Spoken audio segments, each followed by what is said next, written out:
ਵਾਹਿਗੁਰੂ ਜੀ ਕਾ ਖਾਲਸਾ ਵਾਹਿਗੁਰੂ ਜੀ ਕੀ ਫਤਿਹ।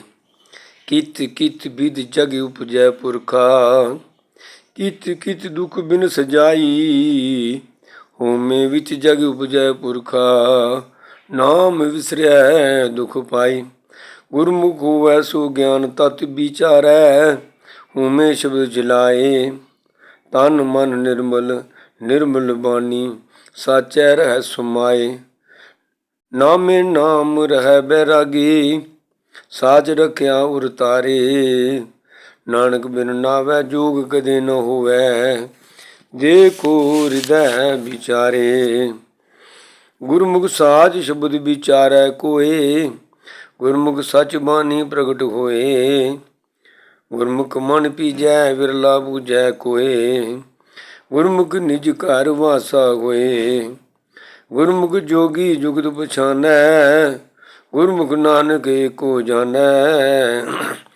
ਬਿਨ ਸਤਿਗੁਰ ਸੇਵੇ ਜੋਗ ਨ ਹੋਈ, ਬਿਨ ਸਤਿਗੁਰ ਭੇਟੇ ਮੁਕਤ ਨਾ ਕੋਈ। ਬਿਨ ਸਤਿਗੁਰ ਭੇਟੇ ਨਾਮ ਪਾਇਆ ਨਾ ਜਾਏ, ਬਿਨ ਸਤਿਗੁਰ ਭੇਟੇ ਮਹਾ ਦੁਖ ਪਾਏ। ਬਿਨ ਸਤਿਗੁਰ ਭੇਟੇ ਮਹਾ ਗਰਭ ਗੁਵਾਰ, ਨਾਨਕ ਬਿਨ ਗੁਰੂ ਮੁਆ ਜਨਮ ਵਾਰ। ਗੁਰੂ ਪਾਤਸ਼ਾਹ ਨੂੰ ਆਖਿਰ ਯੋਗੀ ਇੱਕ ਕੁਐਸਚਨ ਹੋਰ ਪੁੱਛਦੇ ਨੇ, ਇੱਕ ਸਵਾਲ ਹੋਰ ਪੁੱਛਦੇ ਨੇ।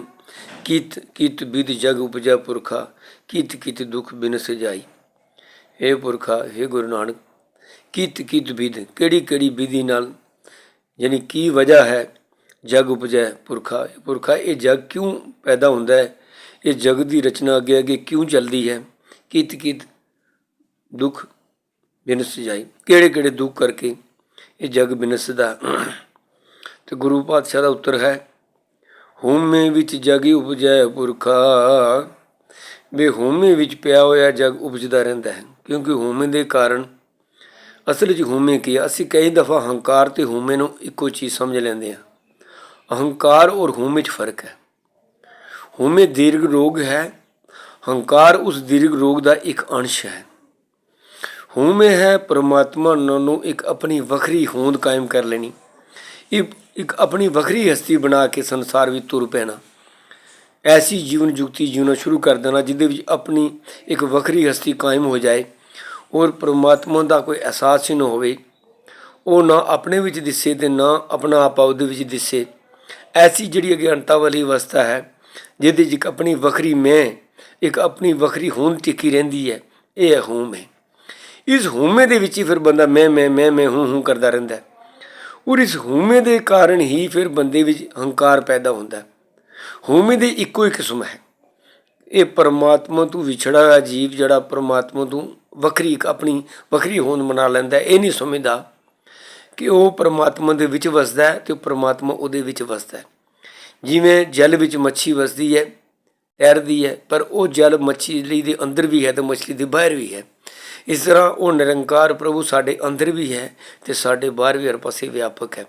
ਅਤੇ ਉਸੇ ਦੀ ਇਹ ਸਾਰੀ ਹੋਂਦ ਹੈ। ਨਿਰਗੁਣ ਅਤੇ ਸਰਗੁਣ ਰੂਪ ਦੋ ਹੀ ਰੂਪ ਉਸੇ ਦੇ ਨੇ ਸਾਰੇ, ਦਿਸਦਾ ਸੰਸਾਰ ਅਤੇ ਅਣਦਿਸਦਾ ਸੰਸਾਰ। ਇਸ ਹਸਤੀ ਨੂੰ ਸਮਝ ਕੇ ਜਿਹੜਾ ਉਹਦੇ ਵਿੱਚ ਆਪਣੇ ਆਪ ਨੂੰ ਪਰਮਾਤਮਾ ਵਿੱਚ ਲੀਨ ਕਰਦਾ ਹੈ, ਆਪਣੀ ਕੋਈ ਵੱਖਰੀ ਹੋਂਦ ਨਹੀਂ ਮੰਨਦਾ, ਉਹ ਹੋਮੇ ਤੋਂ ਮੁਕਤ ਹੈ। ਅਤੇ ਜਦੋਂ ਹੋਮੇ ਤੋਂ ਮੁਕਤ ਨਹੀਂ ਹੈ, ਇਹ ਆਪਣੀ ਵੱਖਰੀ ਹੋਂਦ ਕਾਇਮ ਕਰਕੇ ਚੱਲਦਾ ਹੈ, ਅਤੇ ਇਹਦੇ ਵਿੱਚ ਫਿਰ ਅਹੰਕਾਰ ਕਿਸੇ ਵੀ ਕਿਸਮ ਦਾ ਹੋ ਸਕਦਾ ਹੈ। ਇਸ ਨੂੰ ਆਪਣੇ ਕੱਦ ਬੁੱਤ ਦਾ, ਸ਼ਕਲ ਸੂਰਤ ਦਾ, ਆਪਣੇ ਬੈਰੂਨੀ ਸੁੰਦਰ ਰੂਪ ਦਾ ਅਹੰਕਾਰ ਹੋ ਸਕਦਾ ਹੈ। ਇਸ ਨੂੰ ਉੱਚੀ ਵਿਦਿਆ ਦਾ ਵੀ ਮਾਣ ਹੋ ਸਕਦਾ ਹੈ। ਇਸ ਨੂੰ ਕਿਸੇ ਉੱਚੇ ਰੁਤਬੇ ਅਹੁਦੇ 'ਤੇ ਹੈ ਉਹਦਾ ਵੀ ਮਾਣ ਹੋ ਸਕਦਾ ਹੈ। ਇਸ ਨੂੰ ਬਹੁਤੀ ਧਨ ਦੌਲਤ ਅਮੀਰੀ ਦਾ ਵੀ ਮਾਣ ਹੋ ਸਕਦਾ ਹੈ।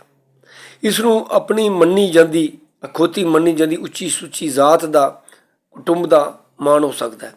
ਕਿਸੇ ਵੀ ਚੀਜ਼ ਦਾ ਜਿਹੜਾ ਮਾਣ ਹੋ ਜਾਏ ਉਹ ਫਿਰ ਅਹੰਕਾਰ ਦਾ ਰੂਪ ਧਾਰਨ ਕਰਦਾ ਹੈ। ਤੋ ਹੰਕਾਰ ਤਾਂ ਕਈ ਕਿਸਮ ਦਾ ਹੈ ਅਤੇ ਹੰਕਾਰ ਅਤੇ ਹੋਮੇ 'ਚ ਇਹ ਅੰਤਰ ਹੈ। ਇਹ ਹੋਮੇ ਜਿਹੜੀ ਬੰਦਾ ਆਪੇ ਆਪਣੀ ਵੱਖਰੀ ਹੋਂਦ ਬਣਾ ਕੇ ਤੁਰ ਪੈਂਦਾ, ਇਹਦੇ ਕਾਰਨ ਫਿਰ ਇਹ ਪ੍ਰਭੂ ਨਾਲ ਵੱਖ ਹੀ ਰਹਿੰਦਾ। ਫਿਰ ਸਰੀਰ ਤਿਆਗਦਾ, ਸਰੀਰ ਵਿੱਚ ਹੁੰਦੇ ਵੀ ਹੋਮੇ ਵਾਲੇ ਕਰਮ ਕਰਦਾ ਰਹਿੰਦਾ, ਵਿਕਾਰ ਭੋਗਦਾ ਰਹਿੰਦਾ, ਦੂਜਾ ਭਾਵ ਦੇ ਅੰਦਰ ਕਾਇਮ ਹੋ ਜਾਂਦਾ। ਉਸ ਕਾਰਨ ਫਿਰ ਇਹ ਆਤਮਿਕ ਜੀਵਨ ਦੀ ਕਮਾਈ, ਉਸ ਉੱਚੇ ਦਰਜੇ ਦੀ ਕਮਾਈ ਨਹੀਂ ਕਰ ਸਕਦਾ। ਇਸ ਨੂੰ ਸਮਝ ਨਹੀਂ ਆਉਂਦੀ ਕਿ ਮੈਂ ਸਰੀਰ ਨਹੀਂ ਹਾਂ, ਮੈਂ ਜੋਤ ਹਾਂ, ਮਨ ਤੂੰ ਜੋਤ ਸਰੂਪ ਹੈ, ਆਪਣਾ ਮੂਲ ਪਛਾਣ। ਜੋਤ ਰੂਪ ਆਪਣਾ ਜਾਣਦਾ ਹੀ ਨਹੀਂ, ਮੂਲ ਪਛਾਣਦਾ ਹੀ ਨਹੀਂ। ਇਸ ਕਾਰਨ ਫਿਰ ਸਰੀਰ ਤਿਆਗਦਾ ਅਤੇ ਫਿਰ ਮੁੜ ਕੇ ਦੂਜੇ ਸਰੀਰ ਧਾਰਨ ਕਰਦਾ ਰਹਿੰਦਾ। ਇਹ ਜਨਮ ਮਰਨ ਦੇ ਗੇੜ 'ਚ ਪਿਆ ਰਹਿੰਦਾ, ਜੰਮਦਾ, ਉਪਜਦਾ, ਬਿਨਸਦਾ, ਉਪਜਦਾ, ਬਿਨਸਦਾ, ਉਪਜਦਾ, ਬਿਨਸਦਾ। ਇਹ ਸਿਲਸਿਲਾ ਫਿਰ ਸ੍ਰਿਸ਼ਟੀ ਬਣੀ ਰਹਿੰਦੀ, ਚੱਲਿਆ ਰਹਿੰਦਾ। ਹਰ ਜੀਵ ਦੀ ਅਗਰ ਹੋਮੇ ਮੁੱਕ ਜਾਵੇ ਨਾ, ਤੇ ਸਾਰੇ ਇੱਕੋ ਵਾਰ ਸਰੀਰ 'ਚ ਆਏ ਨੇ ਤੇ ਸਰੀਰ ਤਿਆਗਿਆਂ ਸਿੱਧੇ ਪ੍ਰਭੂ ਦੀ ਜੋਤ ਹੀ ਲੀਨ ਹੋ ਜਾਣ, ਮੁੜ ਸਰਗੁਣ ਤੋਂ ਨਿਰੰਕਾਰ ਨਿਰਗੁਣ ਬਣ ਜਾਣ, ਇਹ ਸ੍ਰਿਸ਼ਟੀ ਰਵੇ ਹੀ ਨਾ। ਇਹ ਹੋਮੇ ਹੀ ਤੇ ਹੈ ਜਿਸ ਦੇ ਕਾਰਨ ਇਹ ਸ੍ਰਿਸ਼ਟੀ ਦੀ ਬਣਤਰ ਬਣਦੀ ਜਾਂਦੀ ਹੈ, ਅੱਗੇ ਅੱਗੇ ਚੱਲਦੀ ਜਾਂਦੀ ਹੈ। ਤੇ ਗੁਰੂ ਸਾਹਿਬ ਕਹਿੰਦੇ ਨੇ ਹੋਮੇ ਵਿੱਚ ਜਗ ਉਪਜੈ ਪੁਰਖਾ। ਜੋਗੀ ਨੂੰ ਗੁਰੂ ਜੀ ਕਹਿੰਦੇ, ਜੋਗੀਓ ਇਹ ਹੋਮੇ ਦੇ ਕਾਰਨ ਹੀ ਇਹ ਜਗ ਜਿਹੜਾ ਹੈ ਇਹ ਉਪਜਦਾ ਰਹਿੰਦਾ ਹੈ, ਅੱਗੇ ਅੱਗੇ ਚੱਲਦਾ ਰਹਿੰਦਾ ਹੈ। ਨਾਮ ਵਿਸਰਿਆ ਦੁੱਖ ਪਾਈ।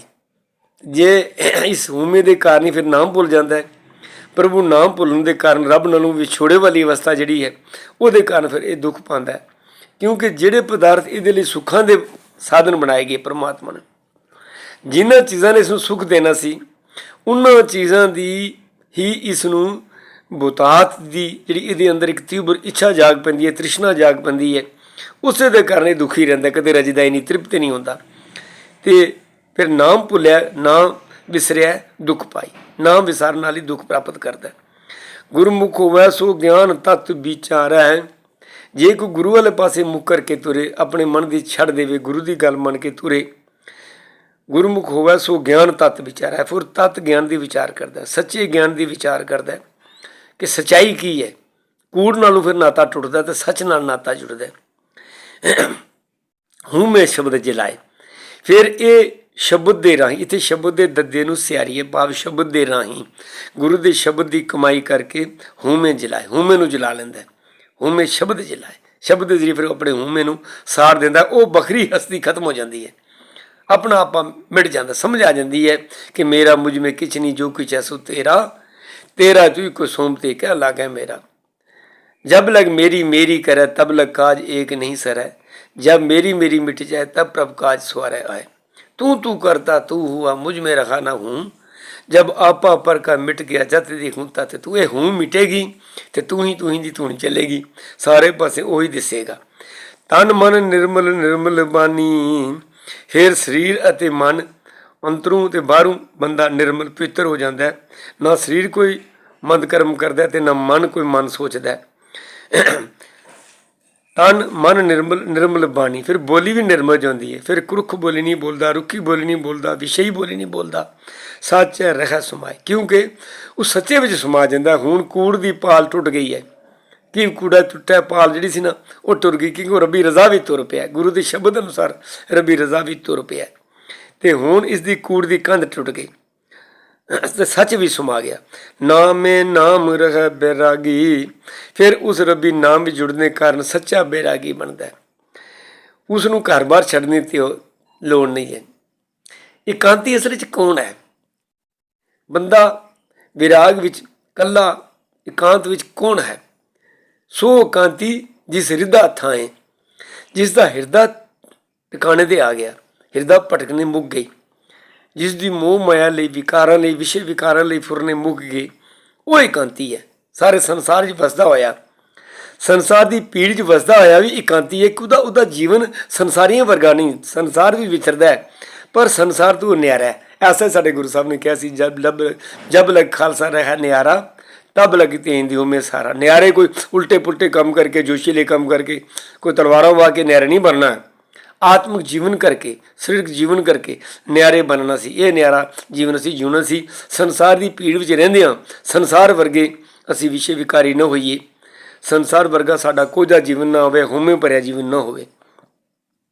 क्यों कि फिर नामे नाम रहा बैरागी। ये सही नाम के कारण बैरागी हो जाता है, संसार नालों बैराग धारण करता है, संसार तो जीड़ा उपराम हो जाता है। साच रखिया उर धारे, ते अपने हिरदे विच सच नूं धारण करके रखिया, कूड़ की पाल टुट गई। नानक बिन नावै जोग कदे ना होवै। नाम तो बिना जोग नहीं होता, जोग मैंने मिलाप, नाम तो बिना रबी मिलाप नहीं होता। विराग और मिलाप ये दो चीज़ां नहीं होंदियां।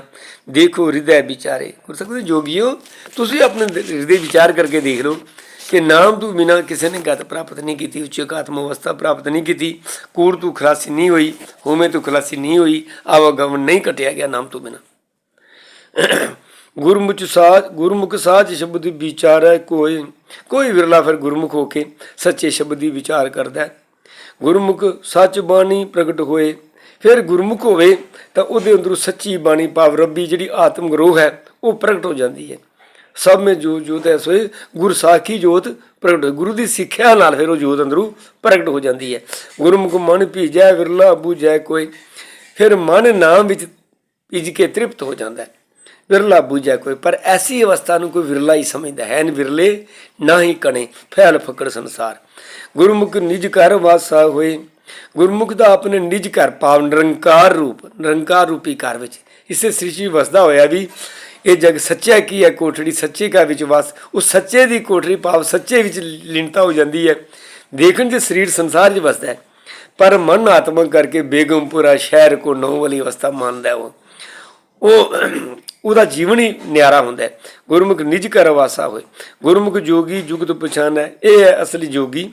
ਜਿਹੜਾ ਗੁਰਮੁਖ ਹੋ ਗਿਆ ਉਹ ਜੋਗੀ ਹੈ। ਜੁਗਤ ਪਛਾਣੈ, ਜੀਵਨ ਦੀ ਸੱਚੀ ਜੁਗਤੀ ਪਛਾਣ ਲੈਂਦਾ। ਉਸਨੂੰ ਘਰ-ਬਾਰ ਤਿਆਗਣ ਦੀ ਲੋੜ ਨਹੀਂ, ਭੇਖ ਧਾਰਨ ਕਰਨ ਦੀ ਲੋੜ ਨਹੀਂ, ਮੁੰਦਰਾਂ ਪਾਉਣ ਦੀ ਲੋੜ ਨਹੀਂ।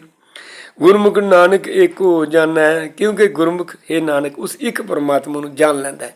ਉਸ ਇੱਕ ਪਰਮਾਤਮਾ ਨੂੰ ਪਹਿਚਾਨ ਕੇ ਸੱਚਾ ਯੋਗ ਪ੍ਰਾਪਤ ਕਰ ਲੈਂਦਾ ਹੈ। ਵਾਹਿਗੁਰੂ ਜੀ ਕਾ ਖਾਲਸਾ, ਵਾਹਿਗੁਰੂ ਜੀ ਕੀ ਫਤਿਹ।